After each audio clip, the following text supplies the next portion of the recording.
The sound of my wife's laughter drifting from the bedroom at 2 in the morning wasn't exactly what I'd call a good sign, especially since I was sitting in the kitchen, nursing my third bourbon and staring at architectural blueprints that might as well have been written in hieroglyphics for all the sense they were making to my whiskey-soaked brain. I'm Daniel Turner, and if you're wondering why a supposedly successful architect is drinking alone while his wife giggles like a schoolgirl in the next room, well, join the club. The answers to life's great mysteries seem to be in short supply these days. Danny, is that you out there? Sophia's voice carried that particular tone she used when she was pretending to care about my existence. Sweet as artificial sweetener with about the same aftertaste. Just me and my old friend Jack Daniels, I called back, raising my glass in a mock toast to the empty kitchen. Don't mind us. We're having a very meaningful conversation about load-bearing walls and structural integrity. The irony wasn't lost on me. Here I was, designing buildings meant to last centuries, while my own marriage was crumbling faster than a house of cards in a hurricane. Sophia emerged from the bedroom wearing that silk nightgown I'd bought her for our anniversary last year, the one she claimed made her feel cheap. Apparently cheap was the new black because she'd been wearing it a lot lately, just never for me. You're being pathetic again, she said, leaning against the doorframe with practiced elegance. Even at 2 a.m., Sophia looked like she'd stepped out of a magazine. Marketing executives have to maintain appearances, she always said. Image is everything in her world. Pathetic is my middle name, I replied, sketching a meaningless line on the blueprint. Daniel Pathetic Turner. Has a nice ring to it, don't you think? She rolled her eyes. I'm serious, Danny. Tomorrow's the rooftop party for the Morrison account. It's important for my career. I need you to not embarrass me. Define embarrass. Don't talk about your little building projects. Don't mention that disaster with the Henderson house. And for God's sake, don't wear that awful tie with the blueprints on it. I looked down at the tie draped over the chair. I'd thought it was clever when I bought it. Sophia had called it aggressively nerdy and banned it from public appearances. Anything else, Your Majesty? Don't be sarcastic. It makes you look bitter. I am bitter, sweetheart. Bitter as black coffee and twice as strong. She sighed dramatically. This is exactly what I'm talking about. You can't just be normal for one night. Normal. Right. Because there was something normal about the way she'd been staying late at the office every night for the past 3 months. Something normal about the new lingerie and the sudden interest in yoga classes that seemed to meet exclusively when I was home. I'll do my best to blend into the wallpaper, I said. Shouldn't be too hard. I've been practicing. Good. She turned to go, then paused. Oh, and Danny? Don't wait up. I might be networking late. Networking. That's what we were calling it now. I watched her disappear back into the bedroom and heard the soft click of her phone as she resumed whatever conversation had been making her laugh. The walls in our house were thin, but not thin enough for me to make out words. Just the musical sound of her voice, animated in a way it never was when she talked to me anymore. I finished my bourbon and poured another. The blueprints in front of me were for the new civic center downtown, a massive project that could make or break my firm, the kind of opportunity that comes along once in a career, if you're lucky. But luck seemed to be in short supply lately. My phone buzzed, a text from my old friend Barney, who ran Murphy's Tavern down on 5th Street. Bar's open if you need to talk. I've got the good whiskey tonight. Barney had been tending bar for 20 years and had seen every kind of human misery imaginable. He had a gift for knowing when someone needed a friendly ear and a stiff drink. I considered it. The house felt suffocating, full of secrets and unspoken accusations. But going to Murphy's at 2 in the morning would only confirm what everyone already suspected, that Daniel Turner was falling apart. Instead, I gathered up my blueprints and headed for my home office. If I couldn't sleep, I might as well work. At least buildings made sense. You put in a solid foundation, use quality materials, follow the engineering principles, and you get something that lasts. Unlike marriages, apparently. The office was my sanctuary. Shelves lined with architecture books, a drafting table I'd inherited from my mentor, and walls covered with photos of my completed projects. Buildings that would outlive me and everyone I knew, there was comfort in that permanence. I spread out the civic center plans and tried to focus. The building was ambitious, glass and steel with flowing lines that would make it a landmark, the kind of project architects dream about. But my mind kept wandering to Sophia's laughter, to the way she'd been dressing lately, to the credit card charges at restaurants I'd never been to. My phone rang. Unknown number. Hello? Silence, then the sound of someone hanging up. Wrong numbers at 2:30 in the morning were rarely wrong numbers. I set the phone aside and tried to concentrate on the blueprints, but the numbers and measurements swam before my eyes. The bourbon wasn't helping my focus, but it was doing wonders for the knot of anxiety in my chest. 20 minutes later, Sophia's laughter stopped. I heard the bedroom door close and her footsteps in the hallway.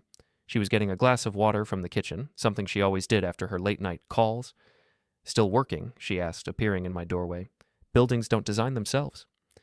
"You know, Danny, maybe if you spent less time hiding in here and more time actually living, you'd be happier." "I'm perfectly happy," I lied. "Are you? Because from where I stand, you look like a man who's given up." There was something in her voice. Not concern, exactly. More like disappointment, as if my misery was somehow inconvenient for her. "Maybe I'm just tired," I said. "Of what?" The question hung in the air between us. Of pretending everything was fine, of watching my wife slip away one lie at a time, of feeling like a stranger in my own life. "Of a lot of things," I said finally. She nodded as if that explained everything. "Well, maybe it's time you did something about it." After she left, I sat in the silence of my office, surrounded by the ghosts of buildings yet to be built. Outside, the city slept peacefully, unaware that Daniel Turner was slowly coming apart at the seams. I picked up my phone and scrolled through the contacts until I found the number I was looking for. Mason Wells, my intern, 22 years old and eager to prove himself, the kind of kid who stayed late and asked smart questions. Tomorrow, I decided, I was going to start paying attention, really paying attention. To Sophia's late nights, her new clothes, her mysterious phone calls, to all the little details I'd been too trusting or too stupid to notice. Because if there's one thing you learn in architecture, it's that every structure has weak points. Find them, and you can bring down the whole building. I just hoped I was ready for what I might find in the rubble. The Morrison rooftop party was the kind of event that made me remember why I usually avoided Sophia's work functions. 50 marketing executives in expensive suits, drinking overpriced wine and talking about synergy and brand optimization like they were discussing the cure for cancer. I stood near the bar, nursing a scotch and watching my wife work the room. She was in her element here, laughing at unfunny jokes and touching arms with practiced familiarity. The red dress she wore was new. I knew because I'd seen the credit card charge. $400 at a boutique I'd never heard of. "You must be Daniel," a voice said behind me. I turned to find a tall man with perfectly styled hair and a smile that belonged in a toothpaste commercial. "Liam Brooks. I work with your lovely wife." Liam Brooks. I'd heard the name mentioned a few times over dinner, usually followed by glowing descriptions of his sales numbers and his innovative approach to client relations. "The famous Liam," I said, shaking his hand. His grip was firm, the kind practiced in seminars on power dynamics. "Sophia speaks very highly of you. She's an incredible woman. You're a lucky man." The way he said it made something cold settle in my stomach. There was too much familiarity in his voice, too much knowledge behind his eyes. "Yes, I am," I replied, watching Sophia across the room. She was talking to a group of clients, gesturing animatedly with her wine glass. "We're very happy." "That's wonderful to hear. Marriage is such a beautiful thing when it works." When it works. The phrase hung between us like a challenge. "Excuse me," I said. "I need to find the restroom." I didn't need the restroom. I needed space to think, to process the way Liam had looked at me, like he knew something I didn't, like he was enjoying a private joke at my expense. The building was one of those converted warehouses that developers love to turn into trendy event spaces. All exposed brick and industrial fixtures, designed to look authentically urban while charging premium prices. I found a quiet corner near the emergency exit and pulled out my phone. That's when I saw them. Through the floor-to-ceiling windows, I had a perfect view of the building's side alley. Sophia and Liam were there, pressed against the brick wall in an embrace that left no room for misinterpretation. Her hands were in his hair. His were, well, they weren't where a married woman's colleague's hands should be. I watched for maybe 30 seconds, frozen by the surreal nature of seeing your worst fears confirmed in high definition. Then Sophia pulled away, smoothing her dress and checking her lipstick in her phone's camera. Liam straightened his tie and said something that made her laugh. They came back inside separately, Sophia first, then Liam 5 minutes later. Both of them looked perfectly composed, like nothing had happened, like they hadn't just blown up my world in a back alley. I ordered another scotch, then another. "Easy there, partner," said a familiar voice. I turned to find Mason, my intern, looking concerned. "You okay, Mr. Turner?" Mason was a good kid, studying architecture at the State University, working for me part-time to get experience. He was smart, observant, And right now, he was looking at me like I might fall over. "Just peachy," I said. "Living the dream." "You sure? Because you look like someone just told you the Civic Center project got canceled." "If only it were that simple." "Tell me, Mason," I said. "What do you know about structural failures?" He looked puzzled. "In buildings? Well, they usually start small. A crack in the foundation, maybe, something you might not notice at first. But once the integrity is compromised, the whole structure becomes unstable. And then? Then it's just a matter of time before everything comes down." I nodded, watching Sophia work the room. She was good at her job, I had to give her that. Charming, professional, completely convincing. No one looking at her would suspect she'd been making out with a colleague in an alley 20 minutes ago. "Mr. Turner?" Mason was still looking concerned. "Are you sure you're okay?" "I'm fine," I said. "Just thinking about foundations." The party dragged on for another hour. I made small talk with people whose names I immediately forgot, smiled at jokes that weren't funny, and watched my wife continue her performance. Every time she laughed at something Liam said, every time their eyes met across the room, I felt another crack form in whatever was left of my trust. Finally, mercifully, the evening wound down. Sophia found me near the coat check, looking flushed and energized. "Ready to go?" she asked. "More than ready." In the car, she chattered about the evening, about the clients she'd impressed, the connections she'd made, the potential deals in the pipeline. She was animated, alive in a way I hadn't seen in months. "You were quiet tonight," she said as we pulled into our driveway. "Just tired." "You need to make more of an effort, Danny. These events are important for both our careers. People notice when you stand in the corner looking miserable." I turned off the engine and sat in the darkness of our garage. "Do they notice other things, too?" "What do you mean?" "Nothing. Just wondering what else people notice." She was quiet for a moment. "You're being weird again." "Am I? Or am I finally starting to pay attention?" We went inside without another word. Sophia headed straight for the bedroom, claiming she was exhausted. I went to my office and sat at my drafting table, staring at the Civic Center blueprints without seeing them. My phone buzzed, a text from an unknown number. "She's not worth it." I stared at the message, my heart pounding. Someone else knew. Someone had seen what I'd seen, or maybe more. I typed back, "Who is this?" No response. I set the phone aside and tried to focus on work, but my mind kept racing. How long had it been going on? How many people knew? Was I the only one stupid enough to believe my wife when she said she was working late? Around midnight, I heard Sophia's phone ring in the bedroom. She answered quickly, her voice low and intimate, the same tone I'd heard the night before, and probably many nights before that. I walked to the bedroom door and listened. The words were muffled, but the emotion was clear. This wasn't a business call. This was the sound of a woman talking to someone she cared about, someone who made her laugh the way she used to laugh with me. When the call ended, I was back in my office, pretending to work. But inside, something had shifted. The foundation of my marriage had been cracking for months, maybe years.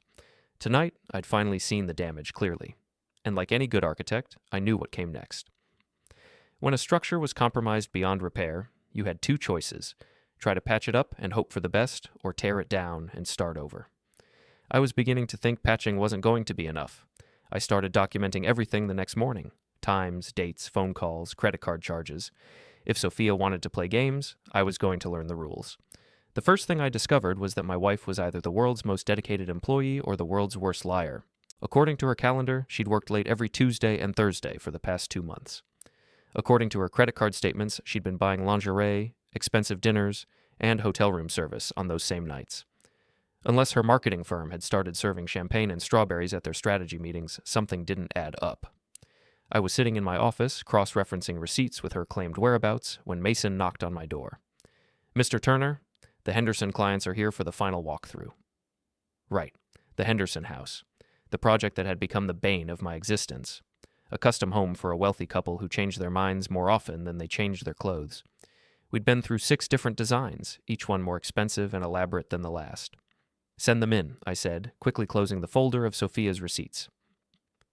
Tom and Jennifer Henderson swept into my office like they owned the place, which, considering how much they were paying me, maybe they did. "Daniel," Jennifer air-kissed me on both cheeks, a habit she'd picked up from some European vacation. "We're so excited to see the final plans." "I think you're going to love what we've come up with," I said, unrolling the blueprints on my drafting table. "The changes you requested to the master suite really opened up the space." Tom leaned over the plans, frowning. This bathroom looks smaller than we discussed. It wasn't. I'd measured it 3 times, but I'd learned that with the Hendersons, perception was more important than reality. We can adjust that, I said. Maybe expand it into the walk-in closet space. But then where would Jennifer put her shoes? This was my life now, mediating disputes between married couples about closet space while my own marriage crumbled around me. The irony was so thick you could cut it with a drafting compass. We spent an hour going over every detail, making notes about changes that would require another round of revisions. By the time they left, I had a headache and a renewed appreciation for why some architects specialized in commercial buildings. Offices didn't have opinions about crown molding. Rough meeting? Mason asked, appearing in my doorway. The Hendersons want to move the master bathroom again. Ouch. That's the 3rd time, right? 4th. But who's counting? Mason hesitated. Mr. Turner, can I ask you something? Shoot. Yesterday, at the party, you seemed, I don't know, upset about something. Is everything okay? I looked at this kid, barely out of college, earnest and concerned. He reminded me of myself at that age, when I thought hard work and good intentions were enough to guarantee a happy life. Mason, I said, what would you do if you discovered someone you trusted was lying to you? He thought about it. I guess it would depend on the lie, and why they were telling it. What if they were lying because they were doing something that would hurt you? Then I'd want to know the truth, even if it was painful. The truth. Such a simple concept, but apparently as rare as an honest politician. What if getting the truth meant doing things you weren't proud of? Things that might make you look like the bad guy? Mason shifted uncomfortably. Are we still talking about hypothetical situations? Of course. Then I guess I'd say that sometimes you have to decide what's more important, looking like a good person or actually being able to live with yourself. Smart kid, smarter than I'd been at his age. After Mason left, I pulled out my phone and called Barney at Murphy's Tavern. Danny boy, his gravelly voice came through the speaker. How's life in the exciting world of architecture? About as exciting as watching paint dry. Listen, Barney, I need a favor. Name it. You still have that friend who works in private investigation? There was a pause. Danny, what kind of trouble are you in? The kind where I need to know if my wife is cheating on me. Another pause, longer this time. Ah, hell. I'm sorry, kid. So, you'll help me? Meet me at the bar tonight. We'll talk. That evening, I told Sophia I was having drinks with a client. She barely looked up from her phone when I kissed her goodbye, just murmured something about not waiting up because she had an early morning conference call. Murphy's Tavern was exactly what you'd expect from a place called Murphy's Tavern. Dark wood, dim lighting, and the kind of atmosphere that encouraged honest conversation and poor decisions. Barney was behind the bar, polishing glasses with the methodical precision of a man who'd been doing the same job for decades. The usual? He asked when I sat down. Make it a double. He poured 2 fingers of bourbon and slid it across the bar. So, you want to tell me what's going on? I told him. About the late nights, the new clothes, the credit card charges. About Liam Brooks and what I'd seen at the party. About the phone calls and the distance and the way Sophia looked at me like I was an inconvenience she couldn't wait to be rid of. Barney listened without interruption, occasionally nodding or making sympathetic noises. When I finished, he poured himself a drink and sat down across from me. How long have you been married? He asked. 8 years. Good years? I thought about it. The first few were, then her career took off, and mine. Well, mine stayed pretty much the same. She started traveling more, working longer hours. We grew apart. And you never talked about it?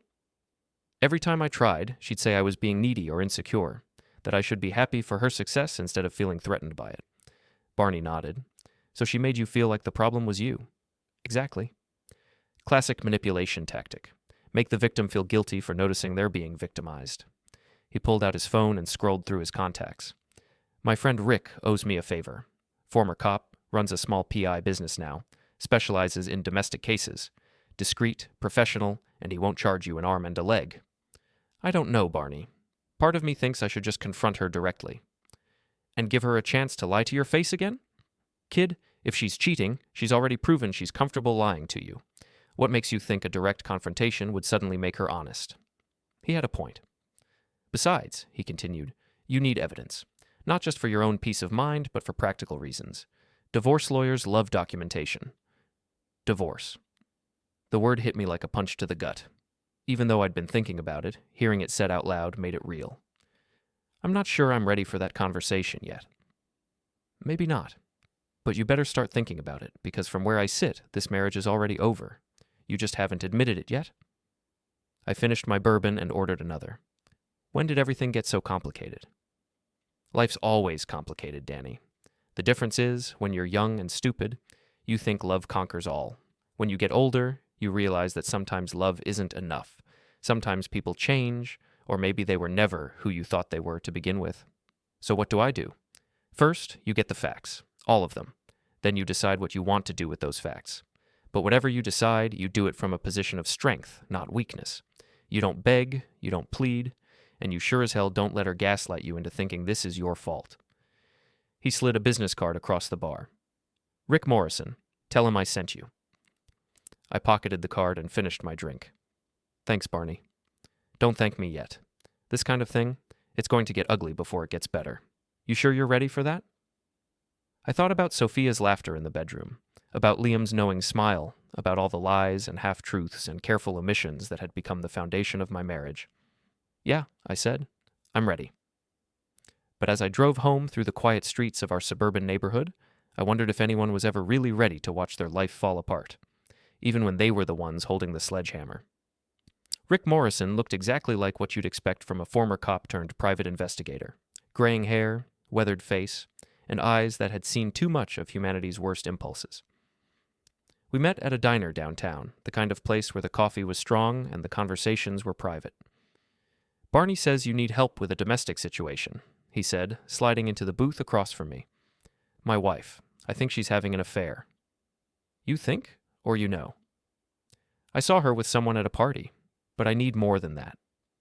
Rick nodded and pulled out a small notebook.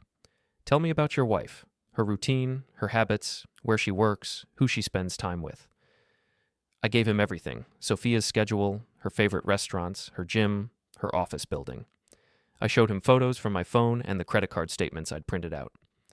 This guy Liam, Rick said, studying the information. You know anything about him?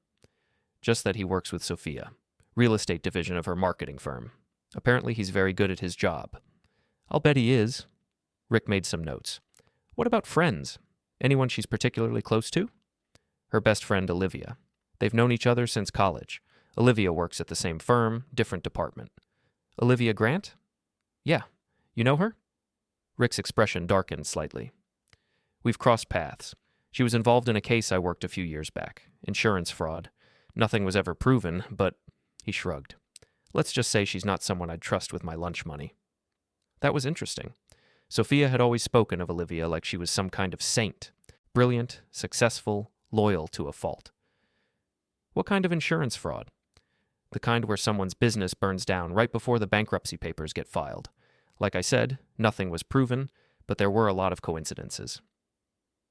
We talked for another hour, going over details and establishing a timeline. Rick's fee was reasonable, and he promised to have preliminary findings within a week. One more thing, he said as we prepared to leave. Whatever I find, whatever evidence I gather, you need to be prepared for it. Sometimes the truth is worse than what you imagined. Sometimes it's better, but it's always harder to live with than the uncertainty. I understand. Do you? Because I've seen guys in your situation do some pretty stupid things when they get confirmation of what they already knew. Don't be one of those guys. I promised I wouldn't, but even as I said it, I could feel something dark and angry growing in my chest. Something that wanted more than just truth. Something that wanted justice. The next few days passed in a blur of forced normalcy. Sophia continued her routine of late nights and early morning conference calls. I continued mine of pretending everything was fine while secretly cataloging every lie she told. On Thursday evening, she announced she'd be working late again. Big presentation tomorrow, she said, checking her makeup in the hallway mirror. I might not be home until after midnight. Good luck with it, I said, not looking up from my laptop. She kissed the top of my head, a gesture so casual and familiar it might have meant something if I didn't know better. Don't wait up. After she left, I called Mason. Mr. Turner, is everything okay? I need a favor, Mason, and I need you to keep it between us. Okay. I need you to help me with some research, computer research, the kind they probably taught you in those digital media classes. There was a pause. What kind of research? The kind that involves social media accounts and public records. Maybe some light investigation. Mr. Turner, are you asking me to help you spy on someone? I'm asking you to help me find the truth. Another pause. Is this about Mrs. Turner? Smart kid. Too smart for his own good. Can you help me or not? Yeah, he said quietly. I can help you. We met at my office an hour later. Mason brought his laptop and a guilty expression that made him look even younger than his 22 years. I want you to know I'm not comfortable with this, he said as he set up his computer. Noted. Now show me what you can find about Liam Brooks. It was amazing what you could learn about someone from their digital footprint. Liam had accounts on every social media platform, and he wasn't particularly careful about his privacy settings. Within an hour, we had his address, his car registration, his gym membership, and photos from his last 3 vacations. He's married, Mason said, pointing to a Facebook photo of Liam with an attractive brunette. Wife's name is Kristen. She's a lawyer. Interesting.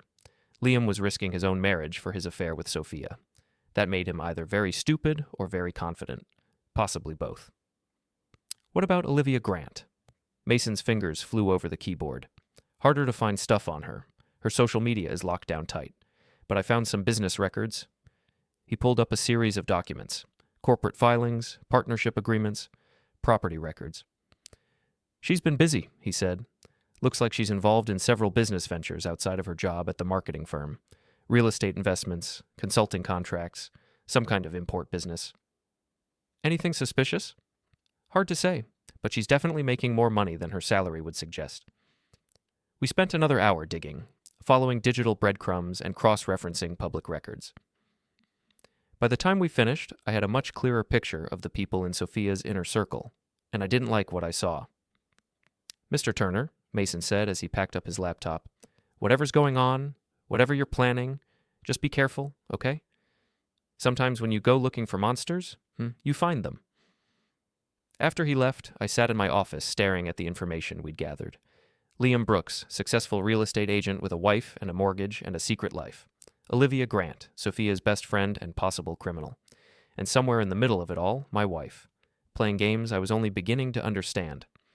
My phone buzzed. A text from Rick Morrison. Need to meet. Tomorrow, same place, noon. Bring tissues. I stared at the message, my heart pounding.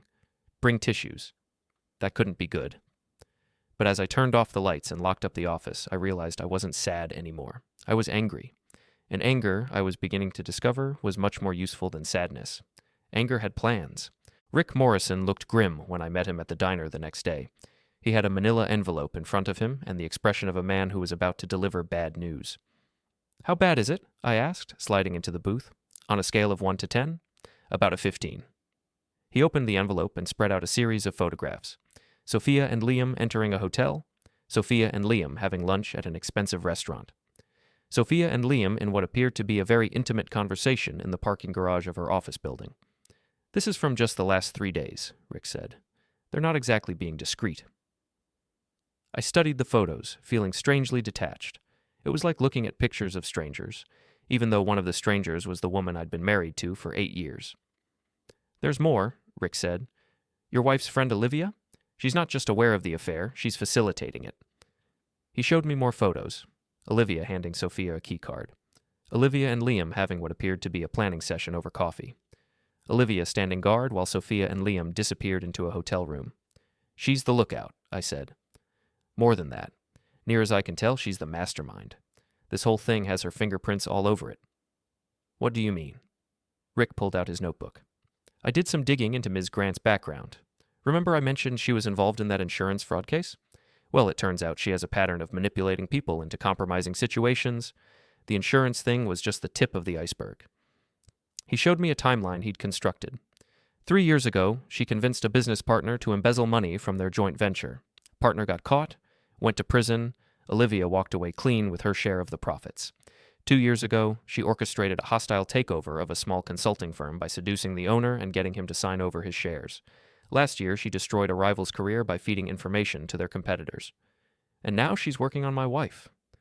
Looks that way. Question is, what's her end game? What does she get out of breaking up your marriage? I thought about it. Olivia had never liked me, that much was clear. She'd always made little comments about how Sophia could do better, how I was holding her back. I'd assumed it was just typical best friend protectiveness. Maybe she just wants Sophia to herself, I said. They've always been close. Maybe too close. Rick nodded. That's what I was thinking, but there might be more to it. I found some financial records that suggest Olivia and your wife have been involved in some questionable business dealings. Nothing illegal that I can prove, but definitely unethical. He showed me bank records, shell company filings, property transactions. The paper trail was complex, but the pattern was clear. Sophia and Olivia had been moving money around, hiding assets, preparing for something. They're planning to leave town, I said. That's my guess. And they need you out of the picture first. Can't very well disappear with a husband asking questions. I felt something cold settle in my stomach. This wasn't just an affair. This was a conspiracy, a calculated plan to destroy my life and steal my wife. What do you recommend? I asked. Rick leaned back in his seat.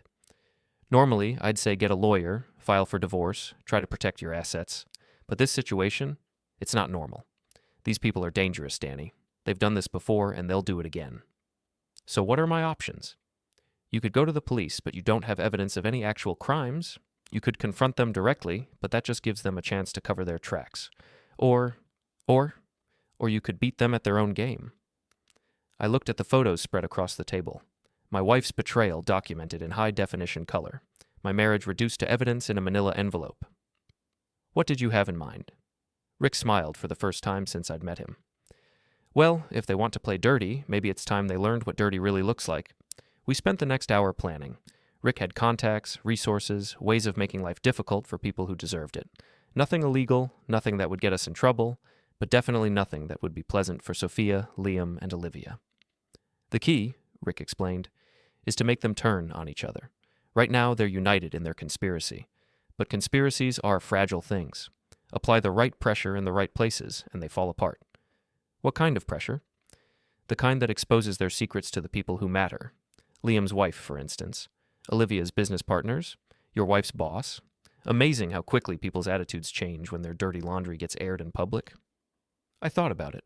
A week ago, I would have been horrified by the idea of deliberately destroying someone's reputation. But a week ago, I'd still believed my wife loved me.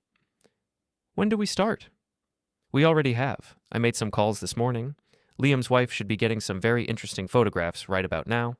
Olivia's business partners are going to receive some anonymous tips about her questionable practices.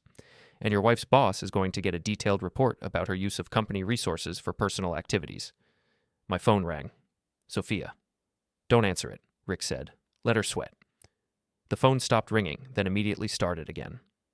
She's panicking, Rick observed with satisfaction. Good. Panic makes people stupid. What happens now? Now we wait, and we watch, and when they make their next move, we'll be ready for them. I left the diner feeling like a different person than the one who'd entered it. The hurt and confusion were still there, but they'd been joined by something else, something harder and more focused. For the first time in months, I had a plan. And for the first time in my marriage, I held all the cards. It was time to see how well Sophia played poker when she didn't know what game we were playing.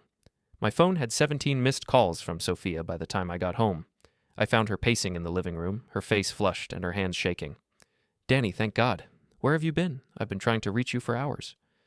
Had lunch with a client, I said calmly. What's wrong? What's wrong? She laughed, but there was no humor in it. Everything's wrong. Someone's been spreading lies about me at work. Horrible, vicious lies. What kind of lies? They're saying I've been having an affair, that I've been using company resources for personal activities. My boss called me into his office today and showed me photos, Danny. Photos of me with... She stopped, realizing she was about to confess. Photos of you with who? She stared at me, and I could see the wheels turning in her head. How much did I know? How much could she safely admit? It doesn't matter who, she said finally. The point is, someone's trying to destroy my career. Someone who hates me. Any idea who that might be? It has to be someone from work, a competitor maybe, or someone who's jealous of my success. I nodded sympathetically. That's terrible. Have you talked to Olivia about it? Maybe she has some ideas. Sophia's face went pale. Olivia. Olivia's dealing with her own problems right now. What kind of problems? Someone sent information to her business partners. False information about her past dealings. They're threatening to dissolve their partnerships. Wow. What are the odds that you and your best friend would both be targeted on the same day? She stared at me, and I could see the moment when she realized I knew. Her eyes widened, then narrowed, and her whole demeanor changed. "You did this," she said quietly. "Did what?" "Don't play dumb, Danny. This has your fingerprints all over it." I sat down on the couch and looked at her with what I hoped was an expression of innocent confusion. "Sophia, I have no idea what you're talking about. Are you saying you think I somehow orchestrated a campaign against you and Olivia? How would I even do that?" "I don't know how, but I know it was you. Why would I want to hurt you? You're my wife. I love you." The word love hung between us like a challenge. She flinched when I said it, and I knew she was thinking about Liam, about the hotel rooms and the lies and the betrayal. "Danny," she started, then stopped. "Yes? I think we need to talk." "About what?" "About us. About our marriage. About things." I leaned forward, giving her my full attention. "I'm listening." She sat down across from me, her hands folded in her lap like a schoolgirl about to confess to cheating on a test. "Our marriage hasn't been good for a long time," she said. "We both know that." "Do we?" "Don't make this harder than it has to be. We've grown apart. We want different things. We're different people than we were when we got married. And maybe it's time we admitted that this isn't working anymore." I nodded thoughtfully. "So, you want a divorce?" "I think it might be for the best. For both of us." "Because you've fallen in love with someone else?" She flinched again. It's not that simple." "Isn't it? You're having an affair with Liam Brooks. You've been having an affair with him for months. Your best friend has been helping you cover it up. The three of you have been planning to disappear together, probably with a significant portion of our joint assets. Did I miss anything?" She stared at me in shock. "How did you—" "No? Because I'm not as stupid as you thought I was. Because I hired a private investigator. Because I have photographs, financial records, and a timeline that would make a prosecutor weep with joy." Sophia's composure finally cracked. "Danny, please, let me explain." "Explain what? How you've been lying to me for months? How you've been stealing from our joint accounts? How you and your criminal friend have been planning to destroy my life?" "Olivia's not a criminal. Insurance fraud, embezzlement, corporate espionage. Should I go on?" Sophia buried her face in her hands. "This is a nightmare. For you, maybe. For me, it's been quite educational." My phone rang. I glanced at the screen and smiled. "Excuse me," I said. "I need to take this." It was Rick Morrison. "Phase 2 is complete," he said. "Liam's wife filed for divorce this afternoon. She's also filed a complaint with his real estate license board. Olivia's business partners voted to dissolve their partnerships and are considering legal action, and your wife's boss has suspended her pending an internal investigation." "Understood," I said. "Thanks for the update." I hung up and looked at Sophia, who was watching me with growing horror. "That was my investigator," I said. "Apparently Liam's wife wasn't too happy about those photos. She's filed for divorce and reported him to the licensing board. Olivia's business partners have dissolved their partnerships, and your boss has suspended you pending an investigation." Sophia's face went white. "You're destroying our lives." "I'm not destroying anything. I'm just exposing what was already there." "Danny, please, we can work this out. We can go to counseling. We can what? Pretend this never happened? Pretend you didn't spend months lying to me, cheating on me, planning to leave me? Pretend your best friend isn't a sociopathic criminal who's been manipulating you?" Olivia is using you, Sophia. She's been using you from the beginning. This whole affair, this whole plan to leave town, it's all been her idea, hasn't it?" Sophia didn't answer, but I could see the truth in her eyes. "She convinced you that you deserved better than me," I continued. "She introduced you to Liam. She helped you plan the affair, provided alibis, probably even picked out the hotels. And now, when everything's falling apart, where is she? Is she here supporting you? Is she taking responsibility for her part in this?" "She's dealing with her own problems. She's abandoned you, just like she's abandoned everyone else when her schemes fell apart." Sophia started crying, real tears this time, not the manipulative kind she'd used during arguments in the past. "I'm sorry," she whispered. "I'm so sorry, Danny. I never meant for it to go this far." "How far did you mean for it to go?" She didn't answer. "Here's what's going to happen," I said.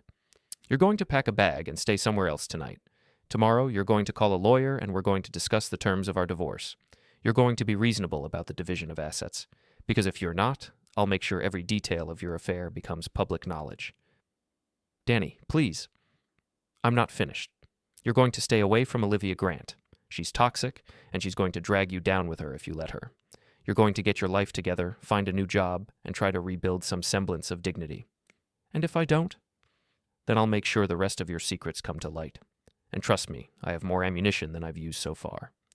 She stared at me like she was seeing me for the first time. Maybe she was. Maybe the man she'd married really was gone, replaced by someone harder and less forgiving. "I don't even know you anymore," she said. "Good," I replied, "because the man you knew was a fool, and I'm done being foolish." She packed a bag and left that night. I watched from the window as she loaded her car, her movements mechanical and defeated. For a moment, I almost felt sorry for her. But then I remembered the photographs, the lies, the months of being made to feel like I was losing my mind, and the feeling passed. I poured myself a bourbon and sat in my office, surrounded by the blueprints of buildings that would outlast all of us. Outside, the city hummed with the quiet energy of a million lives being lived, a million dramas playing out behind closed doors. Tomorrow, I would start rebuilding my life, but tonight, I was content to sit in the ruins of my marriage and appreciate the view. After all, sometimes you have to tear down the old structure before you can build something better. And I was an architect. I knew all about building things that last.